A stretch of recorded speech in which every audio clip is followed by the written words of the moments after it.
Hello, and welcome to another episode of the Cutting Edge Figure Skating Podcast. My name is Kim Dunaway, and in this episode, I will be covering the men's event at the 2024 Four Continents Championships. This event had very little, if any, menning, actually. There was not a lot of crazy ordinals, not a lot of movement. It was actually kind of nice to have like a breath of fresh air, not a lot of chaos. So the winner here was Yuma Kageyama of Japan. And we have just continued to see him all season get a little bit better with each competition, increase the tech content with each competition. And the strategy that they have been using, easing him back in, is really starting to pay off. So in the short program, Yuma Kamiyama just came out, two clean quads, great energy in his step sequence, fantastic speed and ice coverage overall. Earlier in the season, he was doing a triple triple combination in the short program. He was not doing a quad triple. And so he just, like I said, continues to upgrade and now is getting into that territory where he could be a real contender for the world title. And I said earlier in the season, I know I said it in NHK and at Grand Prix final, and I may have said it in his first Grand Prix as well, that he was one quad away in his free skate from being right up there with Adam and Shoma and Ilya.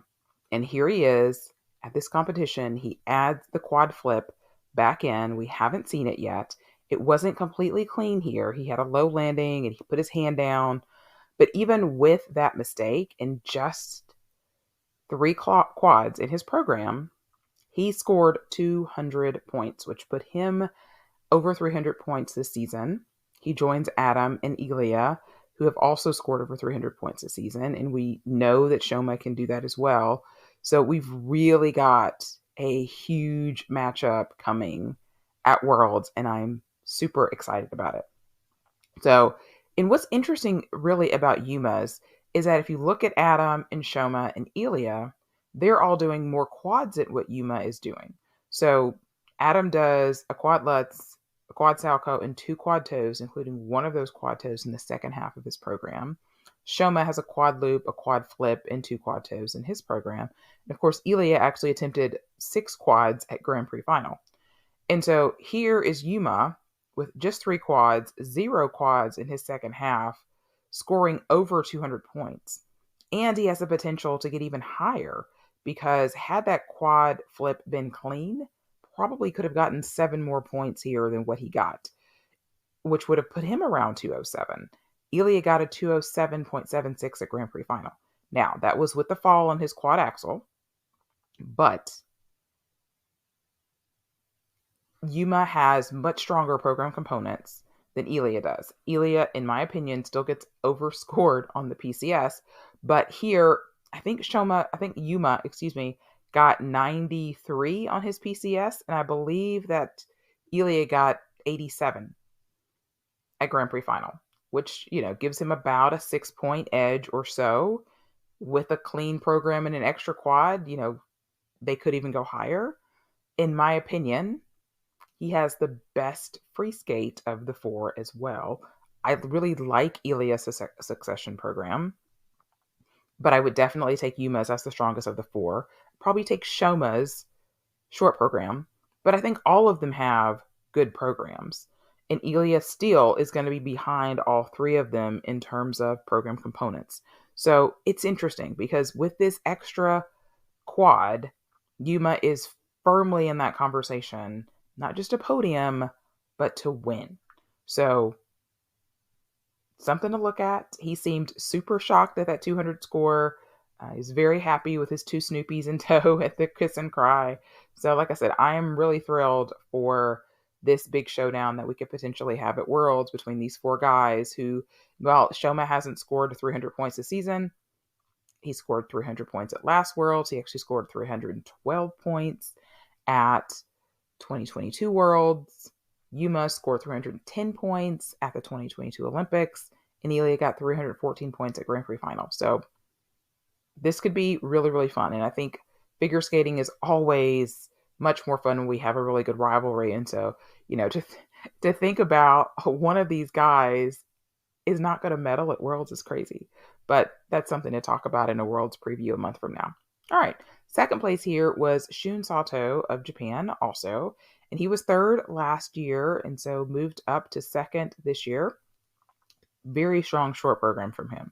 He has been doing a quad flip most of the time in the short, and I have questioned that a couple of times in the podcast. I'm like, he does the quad lutz in this long very well. He's always getting this edge call on the flip in the short program. Like, why doesn't he just do the quad lutz in the short? So here he is. He did the quad lutz here. Yay. And so no edge call on the lutz. Great score in the short program for him here. He spins just so fast in the air. I love watching him jump. And then here in the free skate was also pretty strong here. 3 quads. I'm sure he would have loved to have done triple toes on his combos instead of double toes. And he didn't have a great landing on his triple loop, but still a 175 here is very strong. It's not that far away from the 182 that he got at Grand Prix Espa when he won the free skate there. He seemed a bit disappointed, but I don't know. I feel like Shun is one of those people that it's a bit hard to read his facial expressions in general, because I was like, dude, you did well. Like, you did well. But silver medal for him here. He's not going to Worlds unless there's an injury from somebody. And he's one of those that you feel, him and Soda really both. They're both so strong. It's unfortunate that Team Japan is just as deep as they are, but at least he got an opportunity here. If this is the last competition he has this season, I think that he should be pleased with his performance here. And a third place here was Juwon Cha of Korea.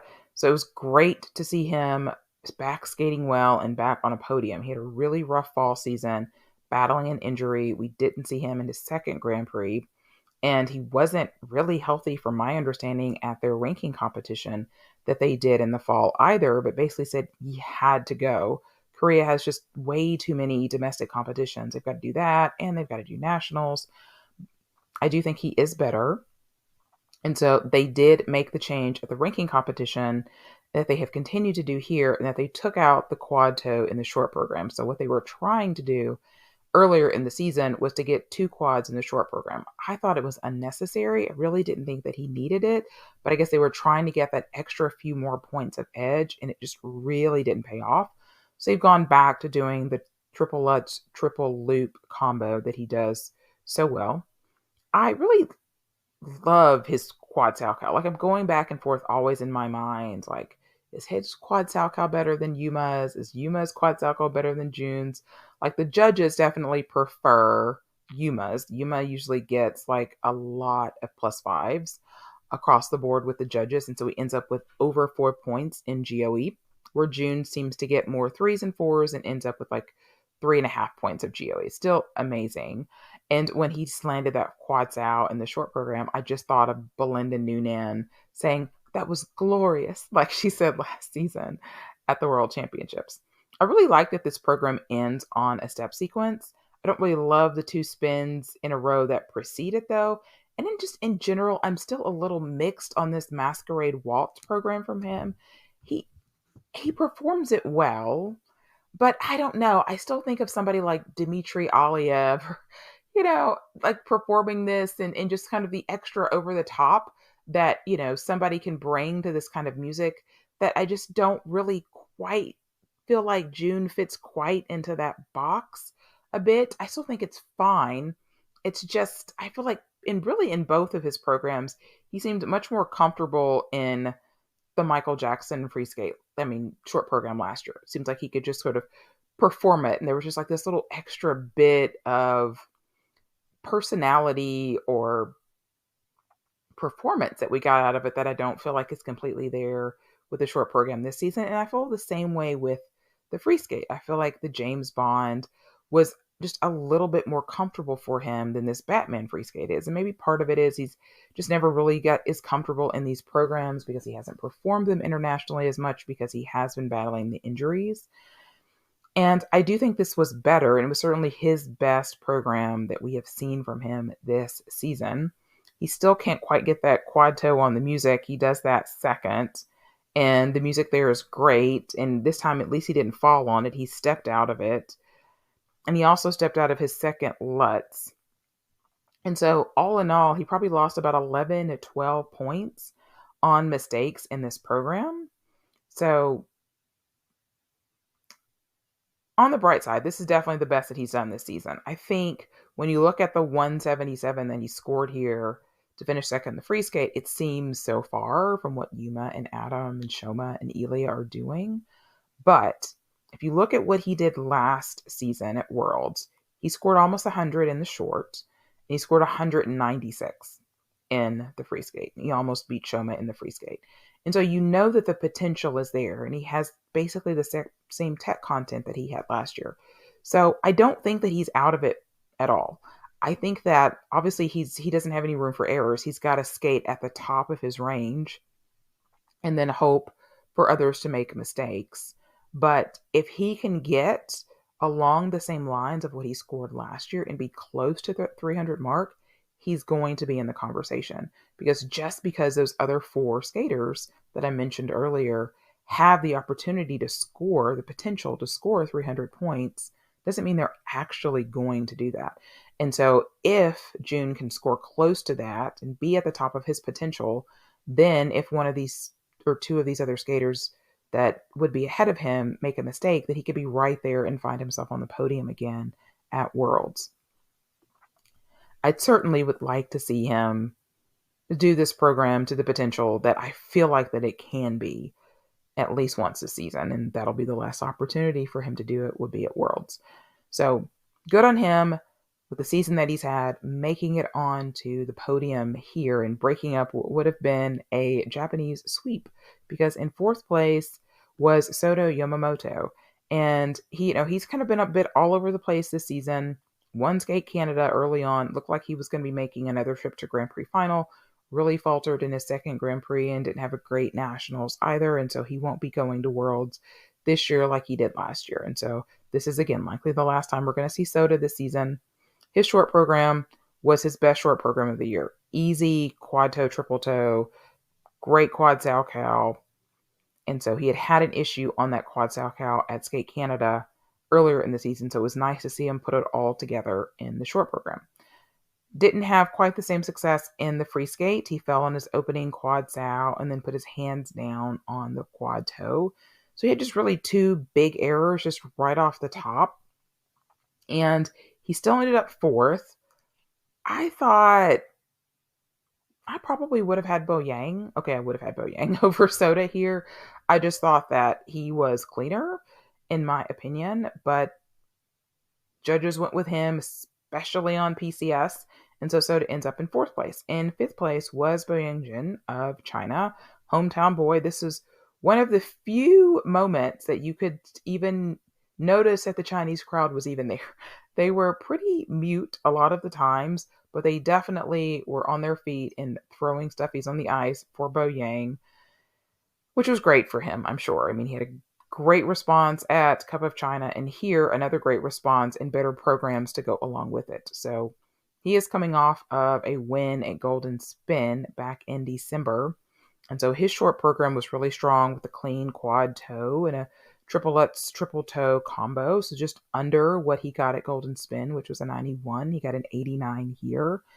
In his free skate, I thought was by far and away the best that we have seen him in some time. He started out with his huge quad Lutz.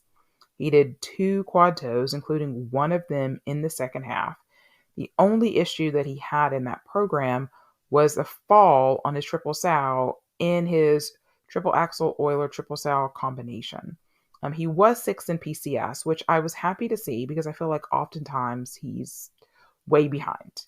But when you look at the gap between him and the fifth place finisher in PCS, which was Sota Yamamoto, he was fourth. Sota was fourth.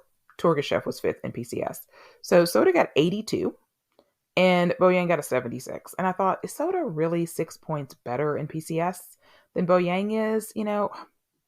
I'm fine with him getting higher PCS, but I just feel like there needs to be a bigger, less of a gap there. Like, why 6 points? Like, can we not go 80 for Bo Yang or 78, 79? I just feel like he's always getting still so underscored. And I feel like if he was scored appropriately here, he would have beaten Soda at least in the free skate. So, but even so for him, great step in the right direction. Way, way better than what we saw from him in the fall when he had just rough time in Grand Prix. And so would love to see him duplicate this or even better this at Worlds. And I would love to see him get in the top 10 at Worlds. All right, in sixth place here was Mikhail Shudoroff. And his short program was a big disappointment. He fell on the quadlets and he went into the boards after the fall. So there was just like this significant disruption in his program, and which was a real bummer because I really enjoy this Matrix short program that he does. Just the costume, all of it, I just feel like really works. And it's such a contrast from his free skate, which is dramatic in terms of the music, but just not in terms of the actual components of the program. So here, he was a lot stronger in the free skate technically. 4 quads in the program, 3 of them were done well. That quad toe, Euler, triple Salchow was all done in the second half. So he was actually 5th in technical elements, but he was 10th in PCS because there's just not a lot going on. There's no real choreography. All of his choreography is just him moving his arms around and pointing. And I think that this is kind of the problem with repeating your free skate. It doesn't allow you to show any growth because he had the same free skate last year with this same kind of bare minimum elements in it. Then this year, when he's potentially a better skater, we don't see the fruits of any of that because he's doing the same exact program with the same exact choreography. So next year, he really needs new programs that can hopefully showcase some growth that he has made in that second mark. And if he hasn't, then he's really got to work on that in the summer because it's really what's going to hold him back. Because technically, he is right there to compete with those right above him. But artistically, he's got a ways to go. All right, 7th place here was Wesley Chu of Canada, and he was the highest finishing Canadian man here. Canada has not yet named its world team, and I would be shocked if Wesley wasn't on it. He won nationals, and he was second here. Not second here. He was the first place finisher of the Canadian men here. And so I think that he's done exactly what he needs to do to get on the world team. In the short program, he nailed everything and got himself into the final group.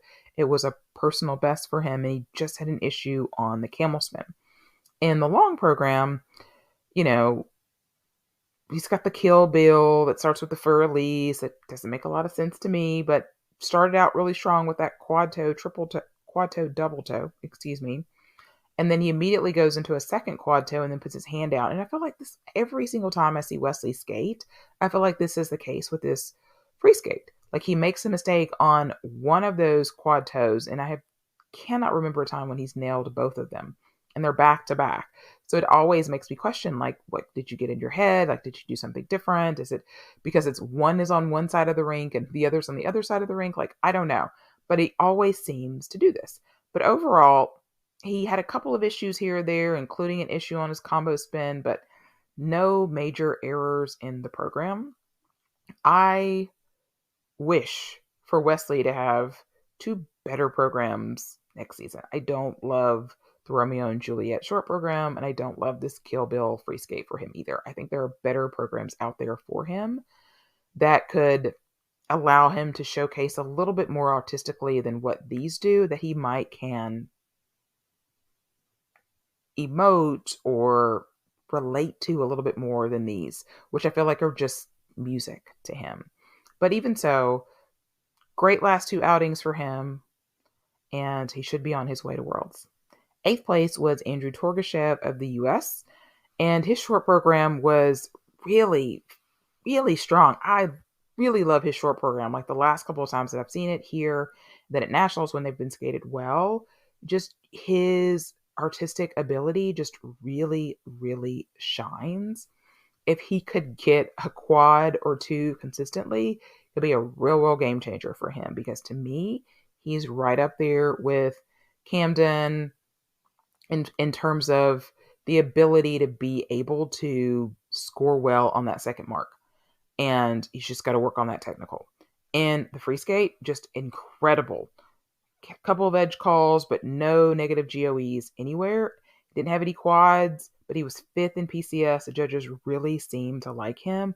I love the music choice in the free skate. Again, I like the sort of techno music that he kind of has, and his actual kind of dance movements and arm movements that he does. He does really well. I love the muse that's not Exogenesis Symphony Number 3. I think that this is a nice contrast from his short program. It allows him to show a lot of range, and this is the best score that he has had in an international competition. And so, really would love to see this version of Andrew in the Grand Prix next season with maybe a quad. I know he's been injured, and I think that's been part of the issue with his inability to do quads and taking him out, which frankly, I've enjoyed the quadless programs just fine. Ninth place here was Yudong Chen of China, and he had really two pretty decent skates here to finish in the top 10. Rough start, it looked like, in his free skate with his hand down on a quad sow and then a fall and a triple axel, but he just was super strong after that. I thought he had really nice musicality, and he definitely had the best stuffy of the event. He had like this question mark that he had wrapped around his neck in the kiss and cry, and I did feel like, again, the crowd was a little bit more enthusiastic for him. 10th place here was Roman Sadovsky, who managed to show up for the second competition in a row with his skates. Congratulations. Still looks like he's not quite got himself back in competition mode quite yet. Everything is still very messy, and it's a fight and it's a struggle, but he, I think, has done enough here and at nationals to get that nod to be on the world team as well. Again, Canada hasn't named their team yet, but I would expect for him and Wesley to be on there. In his free skate, he did a very nice quad salchow. Actually, no, he didn't do a very nice quad salchow. He put his hand down on the quad salchow, but then got a double axel off of it anyway. And then the second quad salchow in the second half of his program, he fell on. So quad weren't working for him in this competition. And he did this triple loop Euler triple salchow combination at the beginning, which just felt like it took forever for that for that combination to happen. It's like this very long wait between the Euler and the salchow. It's very strange. But I feel like when you watch Roman skate, like, you can see the quality of his skating is really strong. And because he skated earlier than the best skaters in the event, it was just so much more enjoyable to watch, just like in between the elements, compared to a lot of those competitors that skate really early. There's just not a lot going on. So I really love his final, last few moments of his program with his choreo sequence and his final spin. I know that it showed an X in the tech box for his choreo sequence, but it was fine. There was a long wait after his performance before his scores came up. So it's obviously what they were reviewing, making sure that he had, two clear, distinct moves in his choreo sequence. But I do really enjoy his programs in his skating. Hopefully, with some more training time, and now that he's had a couple competitions under his belt, he can be better at Worlds and what we have seen him at, because he has left a lot of points on the table. But like I said, I think he's done enough to get the nod, and I think he should get the nod because, of the Canadian men, he certainly has the best scoring potential, and definitely over Conrad, who I'll get to in a second. In 11th place here was Tomoki Hiwatashi of the US, and he just, I don't know, his skating for me was more exciting at nationals than it was here. And again, these guys are making a real quick turnaround. And, unlike the ice dancers who had that extra day, like, they went like pretty quickly, like, nationals ended for the guys on Sunday. And then they flew halfway across the world to perform there on Wednesday. And so, I mean, just very, very quick turnaround. But, he only had one fall in the program, but the program in his long program, but it just felt a little void to me. So he was 8th in technical elements, but 16th in PCS. So when you see those wide ranges, kind of like Mikhail Shadorov, it's just showing them that they need to really raise the game of the choreography and showing off their skating skills to sort of be able to find that balance because it's really dragging the program down. 12th place here was a third American, and that was Maxim Nomov. And he had probably the most movement here. He was 15th in the short program and 9th in the free skate to finish 12th overall. He was coming off of a really, good performance in nationals where he placed 4th, was second after the short program. I felt like his long program was obviously better here than the short program was. He did fall on that opening quad salchow, but he got it back together.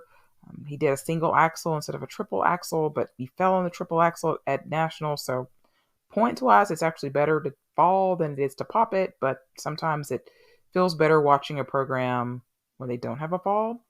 Got level 4s on everything, and I feel like when I watch him skate, I'm like, he's got some potential. Like, I can see that there's good bones with the second mark. It's not all there yet, but I feel like he can get there. Like, the gap between where he is and where Andrew is and where Camden is, I don't feel like is really as far as it is for some of the other guys in the US. He was sitting by himself in the kiss and cry, so I don't know if he didn't travel with his coaches or what exactly that was about. I swore I saw Kyoka Ina clapping with some other U.S. officials after his program, but I guess nobody decided to sit with him. But even so, I'm sure he would have liked to have been better than 12th here, but at least he had a better free skate than his short program was. The last two people that I will mention was Donovan Carrillo, who was in 15th place here. And as I was watching his short program and he was making mistakes, I was like, Donovan is one of those skaters that if he ever gets it together, if he ever just pulls off that program where the planets align and everything's clean, the crowd's just going to go nuts for him because he's such an entertaining, just special skater. But technically, it just never is quite all the way there. And he is one that I would question, like he does quads a lot in his programs. He makes mistake on them pretty much all the time. Like, is there wisdom in just trying to go out, ditching the quads and skating clean? If that would not help him move up in the standings, then always trying to go for these elements that he really struggles on. And I felt the same way sort of in the free skate, because in the free skate just really couldn't get a handle on the early quad and the triple axle to start his program. Then I felt like he sort of settled down. Really love his combination spin that he does. Just an incredible position that he has there when he's upside down holding his leg. He did do a nice triple axle later. He's got this very, very sparkly shirt. He's skating the Mexican music, which I feel like is a much better fit for him than the James Bond that he was skating to last season. I love like the catch foot position that he does as a transition into his last jump, which is a triple Lutz. He's just so much fun. I just want to see him put it all together. And the last skater that I'm going to mention is Conrad Orzel of Canada, who is in 17th. His long program is to Believer, and he starts off really good with a quad sow and then a quad toe, triple toe. And then his next quad toe, he pops to a triple and doesn't land it well. And then on his triple axle, he pops that to a double axle. And then later in the program, he does a double flip instead of a triple flip. And then I imagine that this is supposed to be a triple flip, double axle combo. And here he did a double flip, double axle, single axle. And as he finishes the first double axle, the announcer goes, "Will he get off another double axle?" No, he just does a single. And I'm like, he couldn't do another double axle. Like, he had already done 2 at that point because he had doubled the triple axle that he planned earlier. And then he did that first double axle in the sequence. He could not have done a third one, so which always is good to note. We had that a couple of different times in the men's event at US Nationals. Do not do 3 triple axles unless you want to lose your jumping elements. So overall, I thought he was a pretty lackluster performance at the end. I couldn't tell if he was tired or if he just gave up. But unfortunately for Conrad, not enough here to warrant that second spot on the world team for Team Canada. And yeah, maybe he'll be better for him next season. Although I haven't really seen enough this season to give me confidence for that, but we shall see. All right, so that was the men's event at 4 continents. So who should I give my Pamchenko Award to. I mean, it feels obvious to give it to Yuma because he was so fantastic here. But I think I'm actually going to give it to Andrew Torgashev for his free skate, which was no negative GOE, just really incredible. Just, I really liked the program and really liked his performance. And yeah, I'm going to give it to Andrew. All right. Well, as always, thank you guys so much for listening to the podcast. A little bit quieter week coming up in skating as far as competitions go. So even though this recap is much later than I would have liked it to come out, perhaps it comes out on a week we didn't have a whole lot going on. That's how I'm going to spin it because I'm behind on this. So as always, you can find me on any of the socials at Ice Skate Podcast. You can also send me a line on email at thecuttingedgepod@gmail.com. I'll be back with the women's recap, and I hope everybody has a good rest of your week.